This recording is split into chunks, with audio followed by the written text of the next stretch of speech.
Prav lepo pozdravljeni in dobrodošli v novi oddaji Bravo nogomet. V naslednjih minutah smo za vas pripravili pestro izbiro prispevkov in dogajanja iz družine NK Bravo. Oddajo bomo začeli s pogledom na mladince, ki so se odlično znašli v članski konkurenci. O razvoju igralcev in prestopu v člansko konkurenco bosta svoje povedala trener Aleš Arnold in športni psiholog Robert Misja.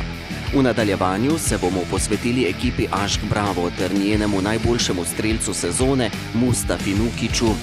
Za konec pa znova pogled na Ljubljana Open 2019. Tokrat bo o prihajajočem turnirju govoril športni direktor NK Bravo Dejan Močnik. Sredi aprila je bil ritem tekem ekipe AŠK Bravo izjemno naporen. Med vse obveznosti v drugi slovenski nogometni ligi je bilo treba umestiti tudi pokalno tekmo z Ivančno Gorico. Prav zaradi hude obremenitve prve ekipe so na tem obračunu igrali tisti, ki so bili bolj sveži. Članom pa se je pridružila tudi cela kopica igralcev mladinske konkurence. Tekma se je končala z visoko zmago AŠK Bravo. Bilo je 5-0. Mladinci v letošnji sezoni, pa tudi v minulih sezonah, delajo veliko korakov naprej in eden takšnih je bil tudi letošnji MNZ pokal, četrtfinalna tekma proti Ivančni Gorici, ko je bila članska ekipa skorajda celoti mladinska na tem obračunu in tudi fantastičen rezultat. Kako vi kot trener mladincev vidite ta razvoj svojih fantov? Na nek način ste dejansko tudi sami zaslužni za njihov razvoj, za njihov napredek in za odlične predstave tudi v članski konkurenci. Ja, lahko potrdim, da smo zadovoljni s tem, smo zadovoljni s predstavami mladincev v članski ekipi. Potrebno je mogoče spet upozoriti nazaj, da ne glede na to, da so novi fantje prišli v člansko ekipo in se pokazali, da je tam že v zadnjih letih lepo število mladincev dobili svojo priložnost, nekateri jo izkoristili in s prestopom na višji nivo le to unovčili. Tako da, kar se tiče pokalne tekme, pa moram reči, da se pokaže mogoče, da je bistveno lažje za fante prestopati v člansko ekipo preprosto zaradi razloga, ker so sistemsko stvari zelo podobne. Principi v igri so podobni, praktično identični. Gre za določene detajle v igri, v kateri smo si trenerji pač različni, ampak v osnovi sami niso imeli težav s prilagoditvijo, ne glede na to, da so se praktično direktno na tekmo vključili k članski ekipi in so tudi predvsem z veliko željo, z močno motivirani pokazali to, da se na nje lahko računa. Jaz mislim, da se to naše poslanstvo pozna na vsakem koraku v našem klubu, da kdorkoli je z nami sodeloval ali sodeluje, ve, da imamo veliko željo, da lastnim fantom, igralcem mladinskega pogona omogočimo prehod v člane. Ampak tako kot v življenju, tako v nogometu, nobena stvar se ne zgodi sama po sebi. Fantje so pred izzivi, pred konkurenco in znotraj tega se pač morajo dokazati, da si zaslužijo to priložnost in na koncu, ko si jo zaslužijo, jo morajo pravilno unovčiti. In jaz tudi mislim, da to, da jim ta zadeva ni popolnoma podarjena, da je to edina prava pot, ker le na ta način bodo v bistvu res izkoristili ves svoj potencial, ki ga imajo in dosegli na koncu končen cilj, to pa je, da svoj potencial razvijajo do tistega maksimuma, kot so ga oni v tistem trenutku zmožni. Ta priložnost ne pride seveda vsak dan, čaka se jo, tudi pripravlja se verjetno fante in pomembno je, da v danem trenutku tudi izkoristijo to priložnost. Morda kakšno je bilo vzdušje v mladinski ekipi pred tisto tekmo, morda kakšno je trenutno, kajti približuje se nova pokalna preizkušnja v pokalu MNZ in verjetno bo znova nekaj fantov dobilo priložnost. Ja, tako pričakujemo, ampak jaz mislim, da smo pa uspeli te fante pripraviti vsem do tega nivoja, da vsem, bi rekel, bolj dnevno razmišljajo o svojem razvoju, bolj dnevno razmišljajo o nogometu, o vsakem treningu, v izzivih v mladinski ligi, ampak nedvomno je, da je to za njih v vsakem pogledu korak naprej, da je članska ekipa izziv. Zato jaz sem prepričan, da le pričakujejo, da zadevo pričakujejo, pozitivno pričakujejo, da si želijo priložnosti in vsekakor jim to pomeni neka dodatna potrditev za uspešno delo v mladinski ekipi. Mislim pa, da je ponovno bistveno to, da se zavedajo samo dveh stvari, in sicer prva je, da če bo nekdo prerastel kvalitetno kadetsko ekipo, bodisi mladinsko ekipo, bo pri nas hitro nadaljeval po lestvici. To je ena točka, druga je pa ta, da smo trenerji povezani, da nenehno sodelujemo, nenehno izmenjujemo informacije in imamo popolnoma isti cilj kot fantje, čim mlajšim igralcem ponuditi. Mogoče je specifika le letošnja sezona v tem zaključnem delu, kjer pa je članska ekipa, bi rekel, tako blizu na nek način uvrstitvi v najvišje tekmovanje v Sloveniji, da je pa v določenih trenutkih pa mogoče nesmiselno tudi v razvojnem pogledu ves ta pritisk na najmlajše prenesti, zato smo mogoče kakšno leto starejši, a kljub vsemu mladi in nadaljujemo z našo rdečo nitjo, ki smo imeli tudi v zadnjih letih. Sjajna gesta tudi po koncu obračuna, vi ste zaploskali fantom, fantje tudi vam na tribuni. Verjetno je to tisto, na čemer vsi skupaj gradite, kar si želite tudi ob koncu sezone, nekakšnega obdobja od fantov in tudi oni od vas. Tako, seveda. Jaz mislim, da, kot sem rekel, ne samo ekipa med sabo, ampak tudi celoten klub. Vsi ljudje, ki so v našem klubu, mislim, da morajo videti svoje mesto, svoje poslanstvo znotraj tega, in tako igralci, njihovi starši morajo vedeti, da je to za njih prava pot. Če pridemo vsi do tega, jaz mislim, da pol na koncu lahko pride do nekega dobrega medsebojnega vzdušja, do zelo pomembnega zaupanja na tej razvojni poti, ki ni lahka. Pogosto pride do grenkih preizkušenj in če to zaupanje je, če neka ta skupna volja in veselje ob delu je, potem jaz sem prepričan, da na koncu lahko tudi dosežemo tisti skupen cilj, za katerega smo vsi skupaj tukaj. Nekaterim uspe, večini pa vendarle ne uspe priti do dokončnega preboja v člansko konkurenco. Ob najpomembnejšem preskoku v karieri nogometaša je govoril tudi športni psiholog Robert Misja. Zadnja pokalna tekma je pokazala, da v Bravu imamo fantastične mlade igralce. Dobili so priložnost v članski konkurenci in se izjemno izkazali. Kakšen je tu ta psihološki moment pri igralcih, da se pokažejo v tako dobri luči, kako dobro morajo biti pripravljeni in v glavi tudi nekako pripravljeni, da naredijo ta korak naprej, da se izkažejo, da ne padejo v krč in da ni ta želja prevelika. Ja, dejansko gre pohvaliti mlade igralce, ki so na tej tekmi pokazali kar zavidljiv nivo znanja, nekaj lepih potez, nekaj lepih akcij. Je pa treba reči, da je bila v načelu ta tekma sorazmerno lahka za odigrati, ker je bila v tistem trenutku pravzaprav nasprotna ekipa že premagana, bi lahko rekli. Ampak, kot pravim, treba je pa pohvaliti to, da so fantje pokazali kar nekaj lepih potez. Bi pa poudaril še eno zadevo. Ti mladi fantje, mladinski igralci, nekaj njih prehaja v člansko kategorijo in to je vedno tudi z psihološkega vidika težek problem. Formirati se kot članski igralec, prebiti se v selekciji, ki se močno zgosti v prehodu v člansko kategorijo. Zato je tukaj prihaja na preizkus njihov karakter. Vse preveč igralcev v bistvu ne zdaj iz našega kluba, ampak tudi širše v Sloveniji pravzaprav prehitro vrže puško v koruzo, prehitro odnehajo tekmovati pravzaprav starejšimi igralci in se prebijati v članskem nogometu. Namreč ni tako enostavno in ni tako v zibko položeno, da kar takoj zaigraš na najvišjem nivoju v prvi ekipi in podobno, ampak je treba do tja priti. Mislim, da imajo naši mladi igralci tukaj v klubu kar nekaj starejših igralcev, od katerih se to lahko naučijo. Namreč Kiram, ki je odigral ogromno tekem za A reprezentanco slovensko, ima mednarodno kariero, je moral, da je prišel do prve lige, kar nekaj nogometa preigrati tudi na nižjem nivoju. Enako velja tudi za Krciča, ki ga osebno dobro poznam. Skratka, zdaj prihaja na preizkus njihov karakter in tukaj bodo pokazali, koliko dejansko želijo v nogometu se prebiti, koliko so pripravljeni trdo trenirati tudi v tistem obdobju, ko morda ne bodo v prvem planu v ekipah, kjer bodo igrali. Želim jim vso srečo, predvsem pa, kot pravim, upam, da bodo trmasti. Če me želite spoznati, morate potovati z mano. Ja, vem. Vsi ti kompromisi. Kaj vzeti s sabo? Kako priti do letališča? Prtljaga, udobje, pa prostor za noge. Te skrbi jaz spuščam doma. Zakaj ne bi vedno izbrali najudobnejše poti?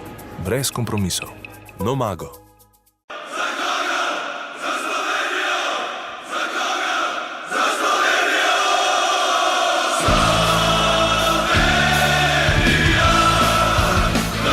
Mi smo Novice Svet 24. Ste jih danes že prebrali? Novice Svet 24. Vsak dan od ponedeljka do sobote. Odkar imamo vse energetske rešitve pod eno streho, je vse drugače. Vsi smo brez skrbi, saj je v naš dom prišla dodatna toplina. Oči pravi, da je naša hiša dobila novo srce. Jaz pa vem, da je to v bistvu naša nova toplotna črpalka. Vse rešitve pod eno streho. Petrol. Energija za življenje. Nova priložnost za dokazovanje trme bo že polfinalna tekma pokala MNZ proti Brinju, a to je že tekma za našo naslednjo oddajo. V tej pa nadaljujemo s pregledom tekem Ašk Brava v drugi slovenski nogometni ligi. V 25. krogu je bil na sporedu derbi v Radomljah, ki se je sijajno začel, a slabo končal.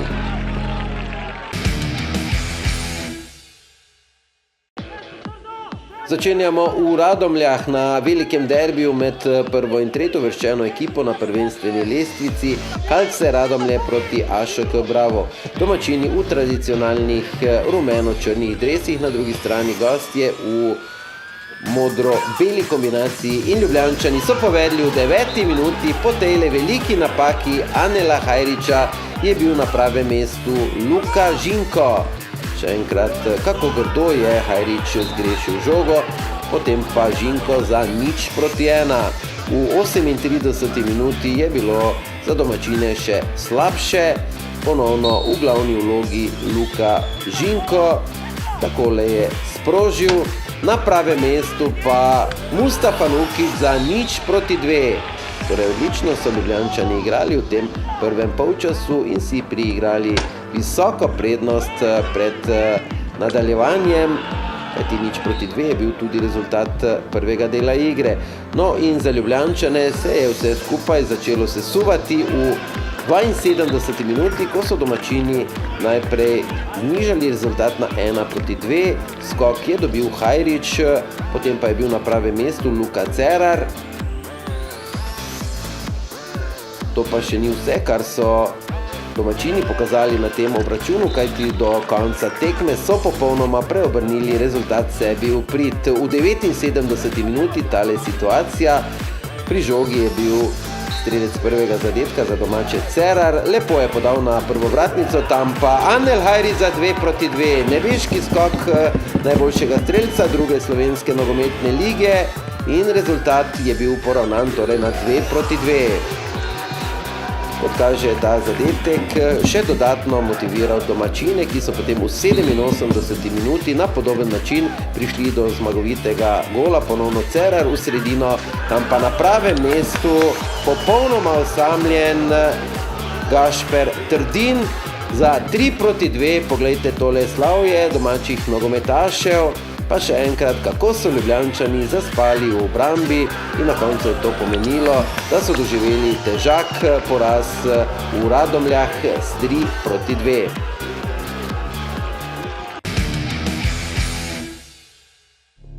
Prvi poraz v letu 2019 je zabolel. Na videz dobljena tekma je bila izgubljena, novo tekmo zaradi kartonov pa je moral zapustiti tudi najboljši strelec letošnje sezone Mustafa Nukić. Mustafa Nukić, prvi strelec v letošnji sezoni AŠK Brava, na številnih zaporednih tekmah v tem spomladanskem delu si zadel in verjetno je letošnja sezona ena izmed boljših, oziroma številke pravijo, da je to tvoja najboljša sezona v drugi državni ligi. Ja, v bistvu da zelo uživam v tej sezoni, tako da goli so sam pol odraz tega vsega skupaj. Tako da upam, da bom tako nadaljeval še do konca sezone in da bo pač to pomagalo naši ekipi, da pridemo do želenega cilja. Očitno ste se sjajno vklopili v sistem nogometnega kluba Bravo. Koliko morda več svobode imate v letošnji sezoni v primerjavi z kakšno sezono prej? Kaj je morda tisti glavni vzrok za vaše zadetke? V bistvu jaz mislim, da so zadetki sam plod dobre igre celotne ekipe, tako da z dobro ekipo je tudi lažje več golov dati, tako da ne bi rekel, da imam kaj več svobode, lahko sam rečem, da imam odlične soigralce, ki mi znajo podati v pravem trenutku in potem lahko jaz tudi zadenem. Leto 2019 je za zdaj vaše leto, zadevate, tudi v privatnem življenju pa ste dobili nagrado oziroma dodatek v življenju, kajti postali ste oče. Ja, res je, dobil sem sina Amarja, sem res ponosen, tako da ena zelo lepa izkušnja v tem letu. Vam je morda zdaj kakšna stvar v življenju drugačna oziroma gledate na kakšno stvar drugače, morda na nogomet, na vsake tekme? Je kaj manj pritiska morda? V bistvu so drugačne prioritete v življenju. V bistvu se vse vrti okoli njega, potem šele pridejo na vrsto druge stvari. Tako da spremeni se v glavnem, večinoma vse stvari v življenju se nekako obrnejo na glavo. Koliko očetovskih zadolžitev pa ste prevzeli vse ali kdo kaj več pomaga, manj? Ja, v bistvu je žena tiste glavne, ki dejansko skrbi. Jaz pa, kolikor imam časa, poskušam posvetiti maksimalno njemu in njej, tako da se trudim. Če greva znova na nogometna igrišča, 7 zaporednih zmag v spomladanskem delu sezone, nato pa poraz v Radomljah kot nekakšna streznitev, da niso vse tekme samoumevne, tudi če vodiš z 2-0 po prvem polčasu proti ekipi, ki je visoko na lestvici, je treba dokončati delo, se je treba boriti za vsak centimeter, za vsako žogo.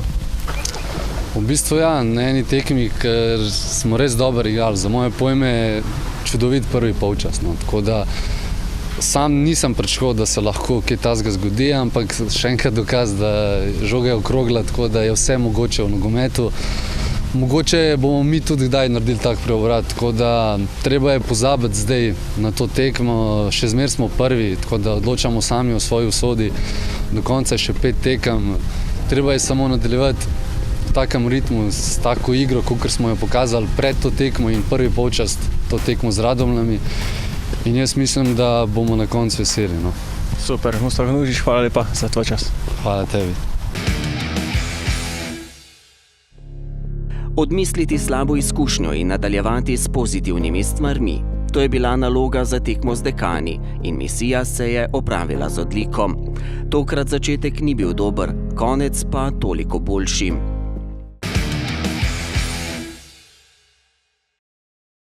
Kot se spodobi, začenjamo pri vodilni ekipi lige in sicer v Ljubljani, kjer sta se udarila AŠK Bravo in Jadran Dekani. Domačini so bili seveda v vlogi velikih favoritov, toda v prvem polčasu so imeli veliko težav. V 24 minuti so takole izgubili žogo, potem pa bliskovita akcija in na koncu Žan Nikolić za 0-1. Šok torej v Šiški. Žan Nikolić pa je dosegel že 15. gol v letošnjem državnem prvenstvu in je trenutno 4. strelec druge slovenske nogometne lige in daleč najboljši strelec ekipe iz Dekanov. No, v nadaljevanju obračuna so domačini stopili na plin ter popolnoma preobrnili rezultat sebi v prid. Ta lov so začeli v 44. minuti, ko je takole izenačil na 1-1 Luka Žinko. Po kotu, torej z leve strani podaljšana žoga, podaljšal jo je nogometaš številko 7 Mitja Križa, na koncu pa na pravem mestu Žinko za 1-1. To je bil tudi rezultat prvega polčasa. V drugem delu igre popolna prevlada domačih nogometašev, najprej Žinko za 2-1 in sicer je tekla 48. minuta obračuna, rutinirano torej izkušeni Žinko za vodstvo Ljubljančanov. V 50. minuti so Ljubljančani povedli že s 3-1, po temle čudovitem strelu je ponovno zabil Luka Žinko ter dosegel klasičen hat-trick na temle obračunu, torej s Primorci, pa še enkrat ta lep zadetek Žinka, torej za 3-1. Po tretjem golu so se očitno tudi gostje malce predali in le 3 minute kasneje, natančneje v 53 minuti, zadetek za 4-1, no tega pa ni dosegel Luka Žinko, ampak Marko Dabro. Tekmo si je sicer ogledalo okrog 150 ljubiteljev nogometa, ki so zadnji gol videli v 84 minuti. To je tale kombinacija. Lepo je vse v velikem slogu storil Mitja Križan, na koncu pa tudi premagal nemočnega čuvaja mreže Zokija Cvetkoviča v golu Jadrana iz Dekano ter postavil končni rezultat AŠK Bravo Jadran Dekani 5-1.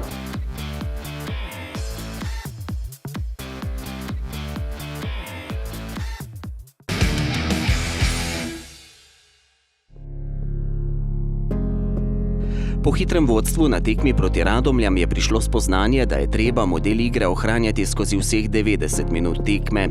Poraz na derbiju je pozitivno vplival na ekipo, saj se je ta na naslednji tekmi uspela zbrati. Na 2 tekmah je ekipa Dejana Grabiča zabila kar 7 golov, od tega zgolj Luka Žinko 4. Položaj na lestvici je še naprej ugoden. AŠK Bravo po 26 odigranih krogih drži vodilno pozicijo, a prednost pred Sežano je minimalna. Na odločilnih tekmah druge slovenske nogometne lige v mesecu maju bo ekipa AŠK Brava odigrala še 2 tekmi na domačem igrišču in 2 na tujem. Prvenstvo se nadaljuje proti ekipi NK Brda, sledi obračun s Prekmurci, pa Dravo in za konec še dvoboj z Ankaranom. Pred nadaljevanjem tekem v drugoligaški konkurenci pa je na sporedu še pokalna, polfinalna tekma pod okriljem MNZ Ljubljana.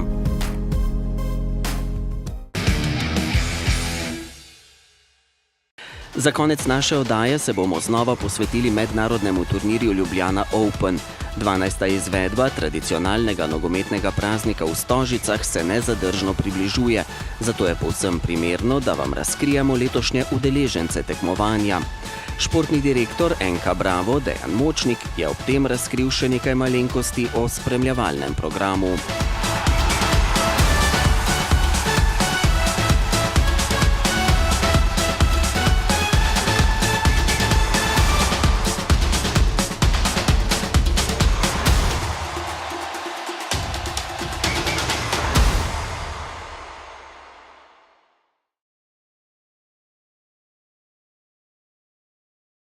Dejan Močnik, športni direktor NK Brava.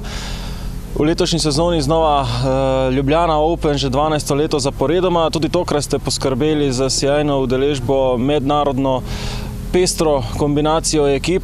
Kako ste prišli do tega seznama? 1 slovenska ekipa, 5 tujih. Ja, nekateri so že stalnica na turnirju. Govorimo predvsem o Dinamu, Rijeki, Šturmu, mogoče Udineze, ki se vrača po nekem času. Tukaj je na novo Southampton, ki smo pač začeli neko sodelovanje med kluboma, predvsem na nivoju strokovnosti, mogoče izmenjavi nekih oziroma teh prijateljskih tekem. Iz tega razloga sta tudi že 2 trenerja bila na izobraževanju v Southamptonu, tako da tukaj smo želeli res pripeljati 5 tujih ekip, pa domačo ekipo našo, zato da se pač primerjamo čim več s tujino.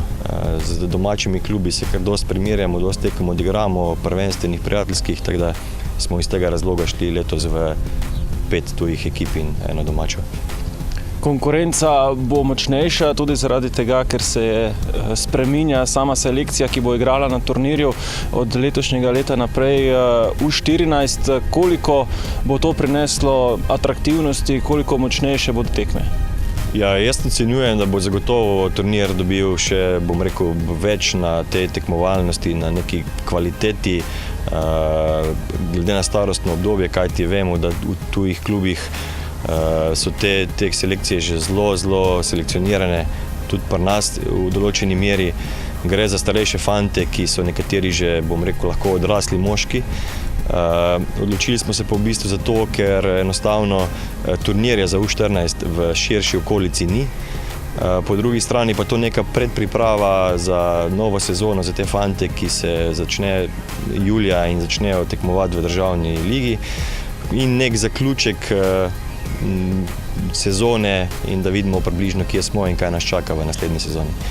Kljub temu selekcija U12 ne bo prikrajšana, tudi ta ekipa bo sodelovala na turnirju v Stožicah. Seveda, glede na to, da smo spremenili, starostno kategorijo, smo vseeno želeli zagotoviti tekmo na Stožicah za to generacijo, čeprav jih čaka čez 2 leti turnir, ampak bodo odigrali tekmo z vrstniki iz NK Maribora, kar se tudi tej priliki zahvaljujem nogometnemu klubu Maribor, da so se odzvali in se bodo udeležili te tekme, ki bo v bistvu pred finalnimi boji.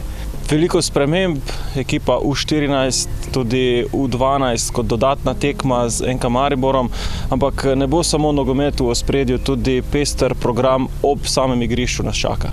Ja, res je, želeli smo letos malo popestriti samo zadevo, iz tega namena bomo na zgornji ploščadi stadiona Stožice skupaj z nogometno hiša zabave priredili vrsto animacijskega programa in ostalih zadev, tako da so vsi vljudno vabljeni, kjer bo poleg nogometa, poleg dobrih tekem poskrbljeno tudi za kaj drugega, za sprostitev, zabavo in vse ostale zadeve. Odlično, Dejan Močnik, športni direktor nogometnega kluba Bravo, se vidimo na nogometnem prazniku. Hvala lepa in vljudno vabljeni.